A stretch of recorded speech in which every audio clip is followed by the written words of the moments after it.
Salut à tous, voilà notre ami Manu et notre ami Shmuel nous ont préparé une petite halakha. Alors avant, moi je vous ai préparé une petite blagounette, parce qu'avant chaque étude il faut faire mille tanem b'dichuta, c'est-à-dire une petite blague pour avoir le cœur large et heureux avant de commencer à étudier la Torah. C'est un jour une mère qui demande à son fils, mon fils, qu'est-ce que tu veux faire quand tu seras plus grand? Le fils lui répond, écoute maman, j'ai aucune idée. Il fait, écoute, on est sur terre pour travailler. Il fait, ah, ça y est, j'ai trouvé. Ben, je veux faire marin. Allez, bonne étude, à plus. Bonjour à toutes et à tous. Alors on va commencer la petite série de limoud sur les Ilchot Lashon Hara pour la Refoua Shlema de Rachamim Ben Kochava. Alors, qu'est-ce que c'est le Lashon Hara? Le Lashon Hara, c'est de dire quelque chose de péjoratif sur autrui. Alors il faut savoir que le Lashon Hara, c'est uniquement si on dit quelque chose de vrai sur quelqu'un d'autre. C'est-à-dire, c'est un débile, et objectivement c'est un débile. T'as vu les notes qu'il s'est tapé, et ben objectivement il s'est tapé des mauvaises notes. T'as vu comme truc, t'as vu ce qu'elle a fait elle, t'as vu ce truc, bon, tous les trucs qu'on peut raconter de négatif sur quelqu'un d'autre, et uniquement si c'est vrai, c'est ça l'interdit de la Lashon Hara. Si c'est en plus mensonger, alors ça va être de la calomnie, ça va être bien plus embêtant. Ah mais c'est vrai, c'est pas une raison.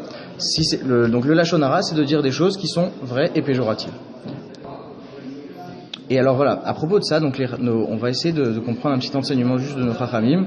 C'est que en vérité les Chachamim ils disent c'est qui est respectable dans la vie, c'est celui qui respecte les autres. Et non, ce serait attendu à autre chose. On serait attendu à dire que celui qui est respectable, c'est celui que les gens y respectent. Mais en vérité, c'est pas comme ça. C'est que celui qui apprend à se respecter, lui, il est capable de respecter les autres. Parce que quelqu'un qui se dévalorise, à chaque fois qu'il va donner un petit peu de kavod aux autres, il va en prendre ombrage, il va dire mais je suis en train de me prendre à ma vitalité, au minimum de kavod dont j'ai besoin. C'est pas comme ça. Si quelqu'un il apprend à se valoriser, quelqu'un il apprend, il dit t'as vu, t'as fait quelque chose de bien là, t'as vu ce que t'as réussi dans ta vie, etc. Il va se concentrer sur le positif de sa vie.